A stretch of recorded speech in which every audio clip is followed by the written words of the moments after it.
L'histoire que vous venez de lire nous emmène en Guadeloupe en 1840 sur l'habitation sucrière Saint-Jean, un microcosme de la violence coloniale. Élise de Almeida Ribeiro, jeune femme blanche de l'élite béquée, mariée de force au planteur Augustin de Saint-Jean, découvre progressivement qu'elle n'est pas seulement la maîtresse de maison, mais une propriété de plus dans l'inventaire de son mari, au même titre que les esclaves. Battus, humiliés, témoins des horreurs infligées aux personnes réduites en esclavage. Une femme enceinte fouettée jusqu'à perdre son enfant, un vieil homme pendu pour un peu de farine, elle bascule lentement du déni à la révolte.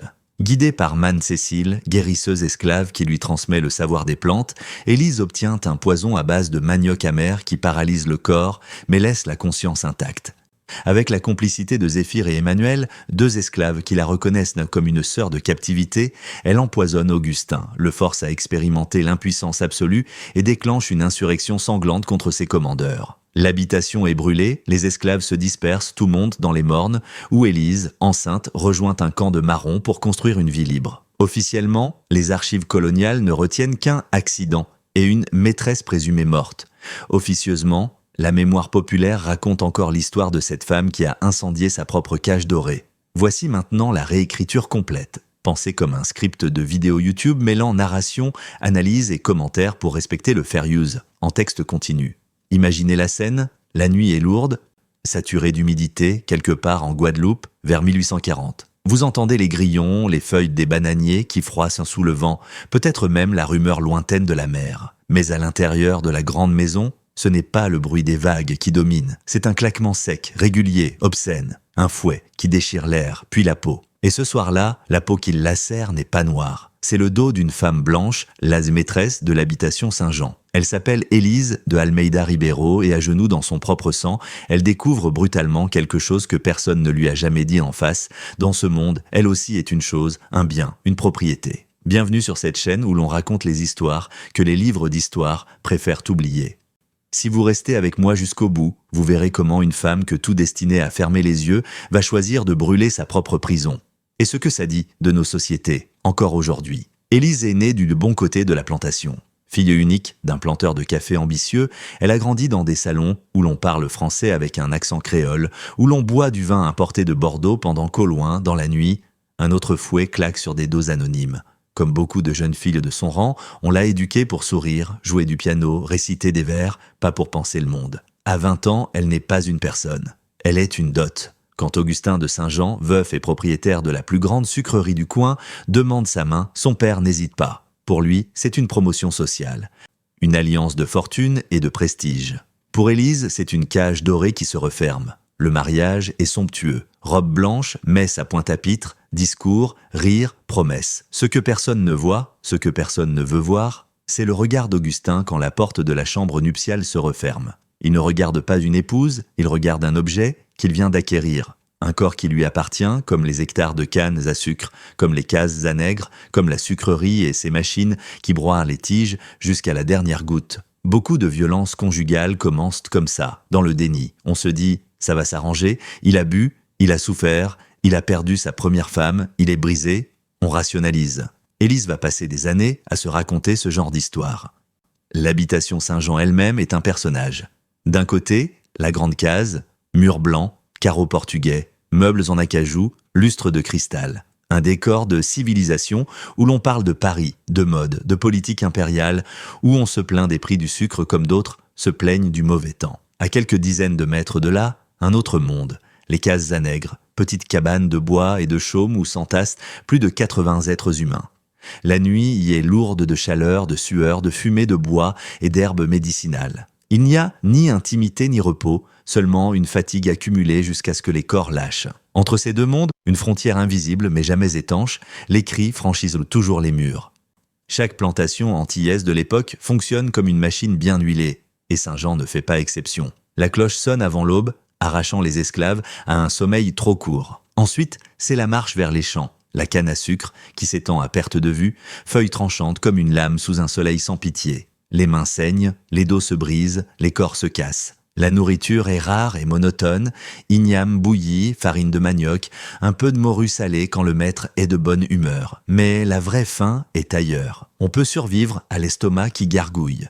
Ce qui détruit vraiment, c'est la fin de dignité, la fin de liberté, cette sensation permanente d'être réduit à un numéro dans un registre. Et puis, il y a le poteau. Sur beaucoup d'habitations, on l'appelle le pelourinho, héritage du Brésil.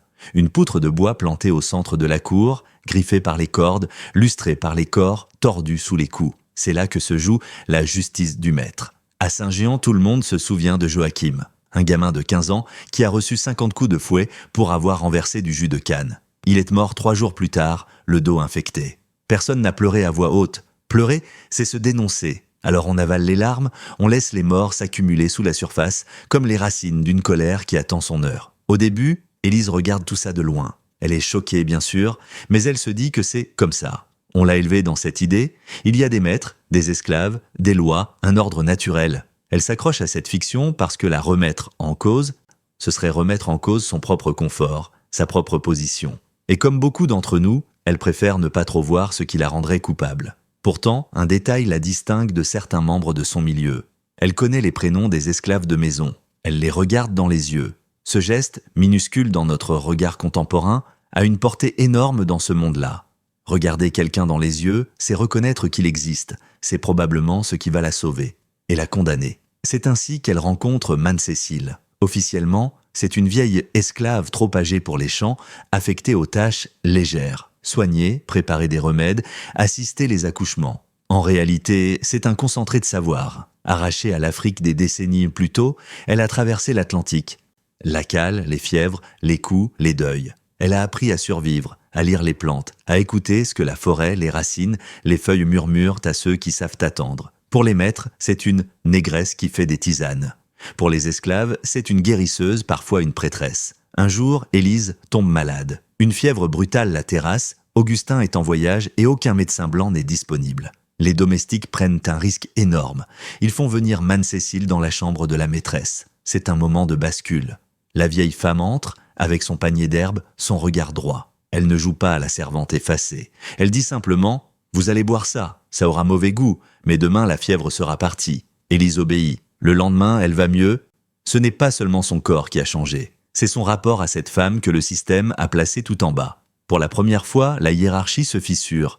La maîtresse dépend de l'esclave pour rester en vie. À partir de là, une forme d'amitié clandestine se tisse. Élise, sous prétexte de surveiller les provisions, descend plus souvent vers la cuisine et les cases. Elle écoute Mane-Cécile parler des plantes, le ricin qui fait vomir le sang, certaines fleurs qui rendent le fou, la sève qui brûle comme un acide. Et puis surtout, le manioc amer. On connaît tous le manioc doux, celui qu'on mange en farine, en cassave, mais il existe une autre variété, chargée de poison. Mal préparé, il tue. Bien maîtrisé, il devient une arme très subtile. Le corps se fige, l'esprit reste éveillé, une prison vivante. À ce stade, la vidéo pourrait déjà s'arrêter et poser une question. Que feriez-vous si, enfermé dans une maison avec un homme violent que la loi protège, quelqu'un vous tendait une fiole capable de le rendre impuissant sans laisser de traces ? Beaucoup répondront « je partirai ». J'alerterai la justice. Mais en 1840, sur une plantation esclavagiste, la justice, c'est Augustin. La loi est littéralement de son côté. Le code noir a été écrit pour protéger la propriété, pas les personnes. Et Élise n'a pas de famille prête à la reprendre, pas de fortune propre, pas de train de nuit pour s'échapper. Son monde entier est ce morceau de terre où les criquets chantent et où le fouet décide. Les coups, d'ailleurs, ne tardent pas. Au début du mariage, Augustin se contentait de remarques blessantes, de colère, de portes qui claquent. Puis l'alcool a fait son œuvre, tafia au petit matin, tafia à midi, tafia pour digérer, tafia pour oublier. L'alcool ne fabrique pas la cruauté, il la libère. Bientôt, la première gifle tombe parce qu'elle a osé répondre, puis un coup de ceinture, parce qu'elle a regardé de travers, puis le fouet, celui-là même qui lacère les dos noirs. C'est un détail essentiel. À partir du moment où Augustin utilise le même instrument contre sa femme que contre ses esclaves, la frontière symbolique s'effondre. La hiérarchie raciale continue d'exister, bien sûr, mais dans la tête d'Élise, quelque chose se déplace. Elle n'est plus au-dessus, elle est dedans. 2 scènes vont définitivement la briser. La première, c'est Marie, une femme enceinte de 8 mois qui travaille en cuisine parce qu'elle ne peut plus tenir dans les champs. Un matin, épuisée, elle renverse du jus de canne sur la table du maître. Rappelez-vous des petits gestes que l'on dramatise dans nos vies modernes. Une tasse cassée au bureau, un retard sur un dossier. Ici, un peu de liquide collant sur du bois ciré vaut une condamnation. Augustin ordonne qu'on l'attache au poteau. Élise proteste, effrayée. Elle est enceinte, Augustin. Réponse glaciale, l'enfant est à moi, je fais ce que je veux avec ce qui m'appartient. La scène qui suit est difficile à entendre mais nécessaire. Le fouet s'abat encore et encore sur le dos de Marie, sur ses reins, sur son ventre. À chaque coup, c'est la même phrase qui revient. Un exemple, il faut un exemple. Cette logique de l'exemple, on la retrouve dans toutes les structures oppressives. On humilie l'un pour que les autres se tiennent tranquilles. Au 10e coup, du sang commence à couler entre les jambes de Marie. L'enfant glisse, inerte, dans la poussière. Il n'a jamais eu de nom. Augustin rit. Oui, rit. Pour lui, il vient simplement d'enlever un obstacle à la productivité. Élise vomit, s'enferme dans sa chambre et pleure pendant 2 jours. C'est la première fois qu'elle voit aussi clairement la mécanique de ce monde. Ici, tout est sacrifiable, même un enfant, si cela renforce l'autorité du maître. La 2e scène, c'est le vieil homme accusé d'avoir volé un peu de farine. Il a 70 ans, le dos brisé, les mains qui tremblent. On le fouille, on trouve un petit sac caché sous sa natte. Il jure qu'il l'a trouvé, qu'il ne voulait pas voler. Augustin ne cherche pas à comprendre. Il réunit tout le monde dans la cour, y compris Élise. « Tu dois voir comment on maintient l'ordre », lui dit-il. On passe une corde autour du cou du vieillard, on le hisse lentement. La mort par pendaison n'est pas fulgurante, c'est un étouffement progressif. Chacun regarde, chacun se tait, Élise sent quelque chose se casser à l'intérieur. En sortant de cette scène, elle va directement chez Mane-Cécile et prononce la phrase que tant d'opprimés, à travers l'histoire, ont fini par dire « Apprends-moi, apprends-moi tout ». À partir de là, la vidéo pourrait glisser vers le registre du thriller. On pourrait se contenter de suivre la préparation du poison, la mise en place du plan. Mais ce serait manquer le cœur de cette histoire, le passage d'une conscience naïve à une conscience lucide. Élise comprend qu'elle n'est pas seulement témoin, elle est complice par son silence. Chaque fois qu'elle se tait, que ses mains restent sages tandis que le fouet claque dehors, elle renforce le système qui la détruit elle aussi. Beaucoup de spectateurs, à ce moment-là, se reconnaîtront. Combien de fois avons-nous regardé ailleurs face à des injustices parce que ce n'est pas nos affaires, parce qu'on ne veut pas de problème? La plantation de 1840 n'est pas si loin de certains bureaux, de certains foyers, de certaines usines d'aujourd'hui. Dans l'ombre, une autre alliance se forme, celle avec Zéphyr et Emmanuel. Zéphyr, c'est la force brute, le corps marqué de cicatrices, l'homme qui a essayé de fuir et qui a survécu aux 50 coups de fouet infligés par Augustin lui-même. Emmanuel, c'est l'esprit vif, le lecteur clandestin. Élise lui a appris à lire en cachette des années plus tôt. Là encore, un geste minime qui change tout. Ouvrir un livre à quelqu'un qui n'a pas le droit de savoir, c'est lui rendre son humanité. Ils se voient dans les couloirs, se croisent dans la cuisine, s'échangent dans des regards qui disent « Nous savons tous que quelque chose ne va pas ». Et quand le moment viendra, ce sont eux qui franchiront le mur de la grande case au péril de leur vie. Ce moment, c'est la nuit du fouet de trop. Augustin, ivre de tafia et de pouvoir, humilie Élise devant ses invités, puis devant les esclaves, puis dans l'intimité de leur chambre. Il la frappe avec une rage froide, méthodique, jusqu'à ce qu'elle s'effondre sur le parquet. Le bois boit son sang comme il a bu celui de tant d'autres. Verrouillant la porte de l'extérieur, il lui promet de reprendre la conversation le lendemain. C'est une phrase terrible. Pour lui, ce n'est pas un crime, c'est juste une discussion à sa manière. Pour Élise, c'est la preuve définitive qu'aucune limite n'existe tant qu'il respire. Sur le sol, dans le noir, quelque chose change. La douleur est là, mais elle se refroidit. La peur, cette peur qui l'a tenu immobile pendant des années, recule pour laisser place à autre chose, une résolution glaciale. Elle sent le petit flacon contre sa peau, celui que Mane-Cécile lui a donné quelques jours plus tôt, avec cette phrase « 3 gouttes, pas plus, pas moins ». Le corps devient pierre, l'esprit reste éveillé. Dans beaucoup d'histoires, c'est ici que l'héroïne renonce, effrayée par ce qu'elle s'apprête à faire. Élise, elle, a déjà franchi le point de non-retour. Quand Zéphyr et Emmanuel grattent à sa fenêtre, à l'aube, ils ne trouvent pas une victime effondrée. Ils trouvent une femme qui a un plan. Et c'est là que l'histoire devient plus complexe moralement. Élise ne veut pas simplement tuer Augustin. Elle veut qu'il comprenne, qu'il ressente dans sa chair ce que c'est que d'être une propriété. Impuissant, réduit à regarder les autres décider de son sort. Elle annonce à Zéphyr et Emmanuel son intention, empoisonner le maître, le paralyser, puis sous ses yeux, vivre quelque chose qui lui a toujours été interdit. Choisir de qui sera son corps, choisir qui pourra la toucher, la consoler, la désirer. En d'autres termes, reprendre la souveraineté sur ce qui lui a toujours été volé. Pour certains, ce projet sera choquant, trop extrême. D'autres y verront une justice poétique face à un bourreau dont la cruauté a franchi depuis longtemps tous les seuils. La vidéo ne vous dira pas quoi penser. Elle vous montre jusqu'où peut aller une personne poussée au bout par un système qui légitime la violence. La mise en œuvre est d'une banalité glaçante. Le soir venu, Augustin reçoit des invités, parade, boit, raconte en riant l'histoire de Marie et de l'enfant mort, comme on raconterait une anecdote pittoresque. Après le départ de tout le monde, il réclame son vin préféré. Élise descend au cellier, ouvre la bouteille, verse un verre, ajoute 3 gouttes d'un liquide invisible. Le geste est minuscule, mais il concentre des années de coups, de larmes, de silence et de prières étouffées dans les cases. Quand Augustin porte le verre à ses lèvres, il n'a pas le moindre doute. Dans sa tête, une femme comme Élise ne se rebelle pas, ne complote pas, elle subit. C'est cette certitude qui va le perdre. Les minutes qui suivent sont d'une tension presque insoutenable. Élise sert le repas, répond à ses questions, feint l'indifférence. Tout se joue à l'intérieur, le compte à rebours, la peur que le poison ne fonctionne pas, l'adrénaline, la mémoire de Marie, du vieil homme pendu, des enfants qui grandissent dans la peur. Petit à petit, Augustin se plaint de lourdeur dans les jambes, d'une fatigue étrange. Il tente de se lever, retombe. Ses bras se figent, sa voix se brise. Ses yeux, en revanche, restent grands ouverts. Quand il comprend qu'il ne peut plus bouger, le masque du maître s'effondre. Il ne reste qu'un homme nu face à sa propre vulnérabilité. Ce que font Élise, Zéphyr et Emmanuel ensuite, la caméra de votre imagination n'est pas obligée de le suivre dans chaque détail.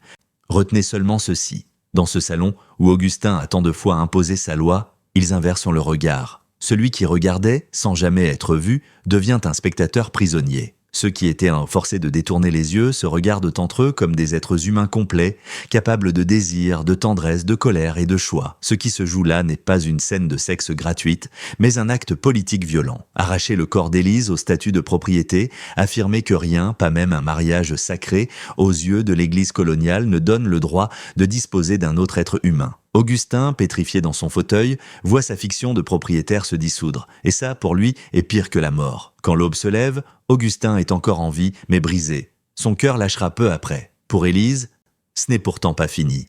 Un tyran isolé est dangereux. Un système qui lui survit l'est encore plus. À Saint-Jean, le système a 2 bras armés. Jean dit la Braise, commandeur adepte des tortures au feu, et Joachim, celui qui arrache les dents des esclaves qui sourient. Sans eux, la peur change de camp. Avec eux, elle continue. Alors Élise va au bout de sa logique.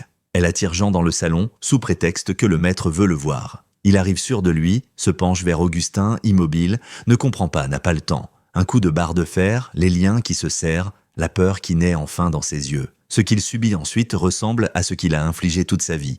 Et chacun jugera s'il y voit une légitime défense tardive ou une spirale de vengeance. Joachim, lui, ne sera pas jugé par une seule main, mais par 80. Élise refuse de prendre seule la décision. Elle le fait attacher au poteau, se tourne vers les esclaves rassemblés et prononce une phrase simple « Il est à vous, faites ce que vous voulez ». Cette phrase, là encore, pose une question inconfortable. Que devient une communauté à qui on rend soudain la possibilité d'agir après des années de terreur? Les coups pleuvent, la rage accumulée trouve enfin une issue. Ce n'est pas élégant, ce n'est pas propre, ce n'est pas héroïque au sens hollywoodien. C'est humain dans ce qu'il y a de plus sombre et de plus compréhensible à la fois. Une fois la violence retombée, il reste une question énorme. Et maintenant, une plantation esclavagiste ne peut pas simplement continuer sans maître ni commandeur, comme si de rien n'était. Les autorités coloniales finiront par venir, par poser des questions, par punir. Élise sait que le temps est l'air compté. Debout sur une caisse, devant les esclaves couverts de sueur, de poussière et de sang, elle prononce ce qui ressemble à un acte de naissance et un acte de décès en même temps. Cette habitation est la morte. Prenez ce que vous pouvez, partez. Dispersez-vous, cachez-vous, rejoignez les marrons dans les montagnes. Elle n'est plus la maîtresse qui donne des ordres, elle est une femme qui annonce la fin d'un monde. La suite est presque biblique. On vide les magasins, on partage le peu de nourriture, on brûle les registres. Puis on met le feu à la grande case, les flammes lèchent les boiseries, éclatent les vitres, avalent les tapis et les portraits. Tout ce qui, hier encore, faisait l'honneur d'Augustin devient un brasier. Élise regarde sa cage dorée s'effondrer, sans regret. À côté d'elle, Zéphyr et Emmanuel se tiennent comme 2 piliers, pas comme des serviteurs. Derrière eux, des silhouettes s'éloignent par petits groupes vers des directions différentes.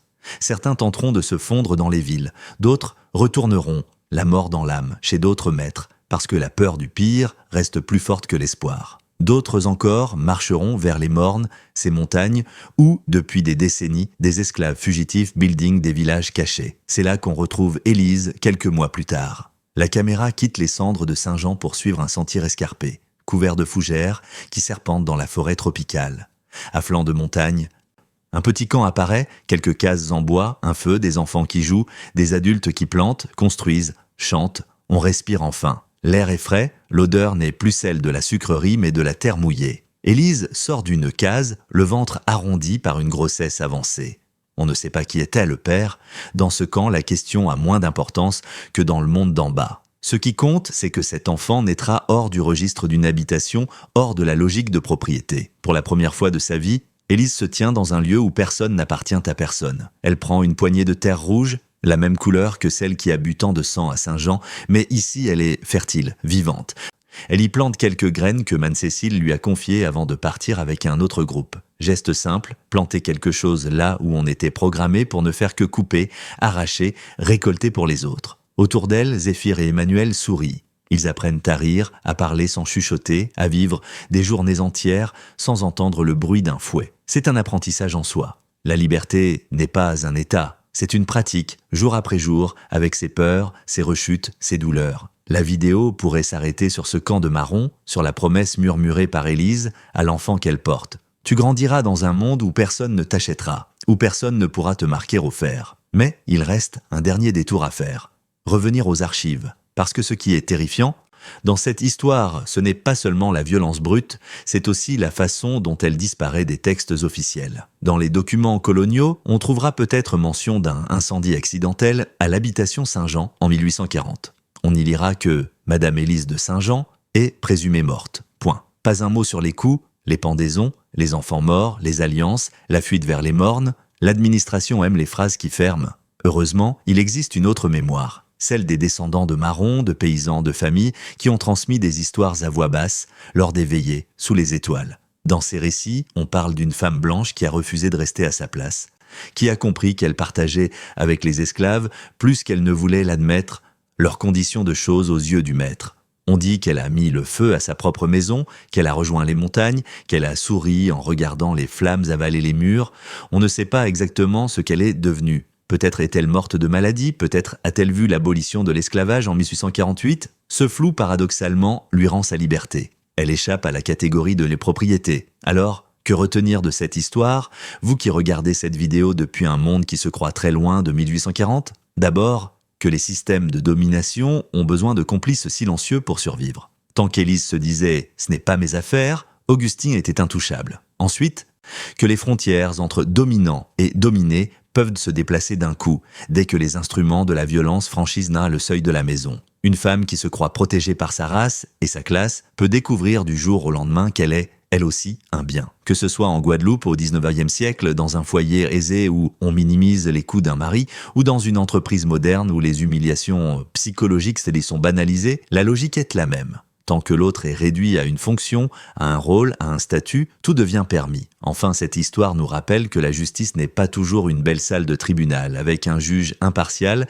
et un verdict bien formulé. Parfois, la justice n'arrive jamais. Parfois, elle arrive trop tard et dans une forme défigurée par la souffrance, comme ce déchaînement contre Joachim au pied du poteau. Nous n'avons pas à applaudir cette violence pour comprendre d'où elle vient. La question que cette vidéo vous pose, au fond, est simple et terriblement actuelle. Voulons-nous vivre dans des sociétés où les Augustins restent intouchables jusqu'à ce que quelqu'un, quelque part, craque et mette le feu à la maison ? Ou pouvons-nous, collectivement, écouter les Mane-Cécile, les Marie, les vieux, accusés de vol de farine, avant que le poison ne soit versé dans le verre ? Si cette histoire vous a touché, interpellé, choqué, dites-le dans les commentaires. De quelle partie du monde nous regardez-vous ? Quel système, quel Augustin voyez-vous autour de vous, aujourd'hui ? Et surtout, quelle petite fissure, quel petit geste, un regard, un prénom prononcé correctement. Une prise de parole pourrait, petit à petit, empêcher que d'autres Élises soient obligées d'en arriver à brûler leur vie pour se libérer. Voici maintenant des prompts détaillés en français pour générer vos images de miniatures et vos illustrations de scènes tout au long de la vidéo. Miniature 1, l'incendie de la grande case. Illustration cinématographique ultra réaliste, format horizontal, 16:9, nuit tropicale en Guadeloupe vers 1840, grande maison coloniale en bois en train de brûler, flammes oranges illuminant le ciel. Au premier plan, silhouette d'une femme blanche en robe simple, de dos, cheveux défaits, mains légèrement ouvertes comme si elle venait de lâcher le passé, pas de visage visible, ambiance dramatique mais digne, style film historique haut budget, lumière de feu contrastée avec le ciel nocturne.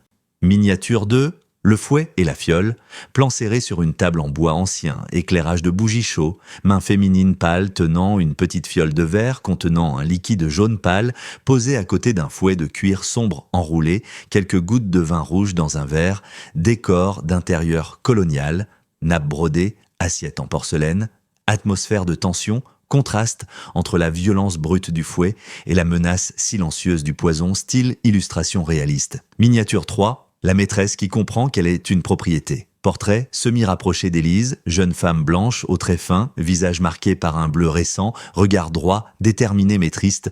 Au fond flou, silhouette de champs de cannes et de cases à nègres, légère surimpression presque fantomatique de chaînes brisées en arrière-plan, style peinture numérique réaliste, couleurs chaudes et poussiéreuses. Illustration de scène 1, arrivée à Saint-Jean, vue large de l'habitation Saint-Jean en 1840, en plein jour, composition en 2 plans. Au premier plan, la grande case blanche avec ses volets, ses colonnes, ses desniens, son perron, invités bien habillés qui descendent que d'une calèche.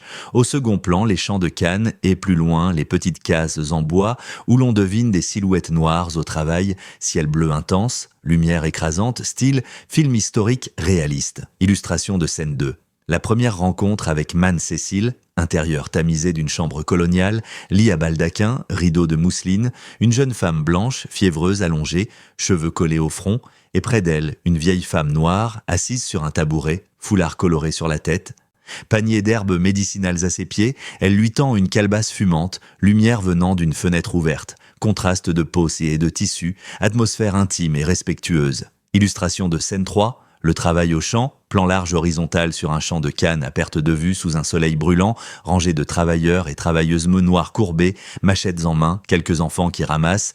Au fond, la silhouette de la sucrerie avec sa fumée, un commandeur blanc à cheval surveillant, lumière dure, poussière dans l'air, style documentaire historique détaillé, illustration de scène 4, le poteau et Joachim, cour centrale de l'habitation, poteau de bois au centre, jeune garçon noir attaché au poignet, dos découvert, fouet levé dans la main d'un commandeur massif, silhouette d'esclaves en arrière-plan, tête baissée, Élise visible sur le perron de la grande case, figée, main sur la bouche, expression de choc, lumière de fin d'après-midi, palette chaude mais lourde. Illustration de scène 5.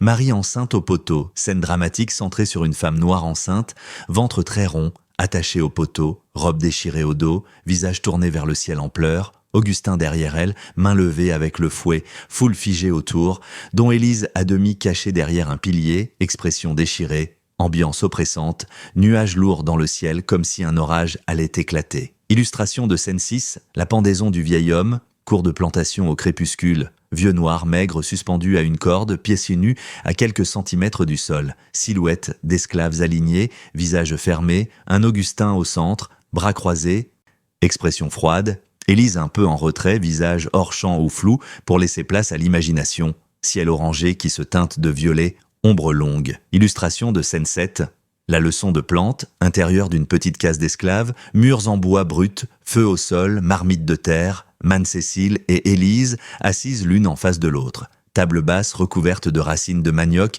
feuilles, mortier en pierre, la vieille écrase les racines pendant qu'Élise observe, plume et carnet dans la main, lumière chaude du feu qui éclaire leur visage, détails de fumée et de poussière visible. Illustration de scène 8, la nuit du fouet de trop, chambre principale de la grande case, éclairée par quelques chandelles, sol en bois taché, Élise à genoux, robe rouge ou clair déchiré, dos couvert de marques violacées, Augustin se détournant vers la porte avec un fouet dans la main, ombre très allongée sur le mur, poignée de porte en train de se verrouiller de l'extérieur, atmosphère de menace et de bascule. Illustration de scène 9, la fenêtre ouverte sur l'aube. Même chambre quelques heures plus tard, lumière bleuâtre de l'aube qui filtre par les volets, Élise étendue au sol, visage tourné vers une fenêtre légèrement entr'ouverte, silhouette de Zéphyr et Emmanuel qui se hissent silencieusement à l'intérieur, expression de choc et de détermination sur leur visage, petit flacon de verre brillant faiblement à côté d'elle, style cinématographique. Illustration de scène 10, la préparation du poison dans le verre de vin, cellier en pierre, étagère remplie de bouteilles, Élise debout devant une table, bouteille de vin rouge ouverte, verre à pied à moitié rempli, sa main versant discrètement 3 gouttes d'un flacon minuscule dans le vin, concentration intense sur son visage, lumière venant d'une petite lucarne, atmosphère silencieuse et tendue, détails de poussière en suspension. Illustration de scène. 11. Augustin qui se paralyse, Salon de la grande case en soirée, table dressée, chandelier, assiette, reste de repas, Augustin affalé dans un fauteuil en bois, visage déformé par la panique, yeux écarquillés, bras lourds, inertes, Élise debout devant lui, calme, tenant le dossier du fauteuil, expression dure, fusion de lumière chaude des bougies et de ténèbres qui se resserrent autour du personnage. Illustration de scène 12, la révolution dans la cour, petit matin dans la cour de l'habitation, fumée qui s'élève au loin, Joachim attaché au poteau, mais cadrage surtout sur la foule d'esclaves avançant vers lui, certains avec des pierres, d'autres simplement avec leurs mains, expressivité forte des visages, rage, douleur, hésitation, détermination. Élise au premier plan de profil, regard fixé sur la scène, robe simple, cheveux défaits, lumière dorée de l'aube. Illustration de scène 13, la proclamation de la liberté et l'incendie, Élise debout sur une caisse ou un tonneau au centre de la cour, bras légèrement ouverts, bouche ouverte comme si elle parlait, foule disparate d'hommes, de femmes, d'enfants noirs autour d'elle, certains portant des ballots, d'autres se tenant par la main, au fond la grande case en train de prendre feu, flammes qui lèchent les fenêtres, fumée noire montant dans un ciel bleu, style puissant et dramatique. Illustration de scène 14. La marche vers les mornes, paysage de montagne tropicale, pente verte couverte de forêt, petit groupe de fugitifs avançant sur un sentier, silhouette de dos portant quelques sacs, silhouette d'enfants, Élise au milieu, robe retroussée, Zéphyr et Emmanuel de chaque côté, lumière de fin d'après-midi à travers les arbres, atmosphère de fatigue mais d'espoir. Illustration de scène 15. La vie au camp de Marron, plan paisible au cœur des mornes, petit village de cases en bois autour d'une source claire, enfants qui jouent, adultes qui plantent des ignames dans un jardin, Élise enceinte agenouillée en train de mettre une graine dans la terre rouge, Zéphyr derrière elle avec une houe, Emmanuel qui répare un toit, lumière du matin claire et douce, impression de calme et de futur possible. Illustration de scène 16, l'épilogue de la mémoire, image symbolique pour la fin de la vidéo, paysage contemporain de Guadeloupe, morne vert, ciel bleu, au premier plan une jeune femme d'aujourd'hui, descendante imaginaire, qui écoute une vieille personne lui raconter une histoire autour d'une veillée, silhouette en ombre chinoise, en arrière-plan, presque translucide, apparition de la grande case en flammes et de la silhouette d'Élise souriante, style semi-réaliste, mélange de passé et de présent.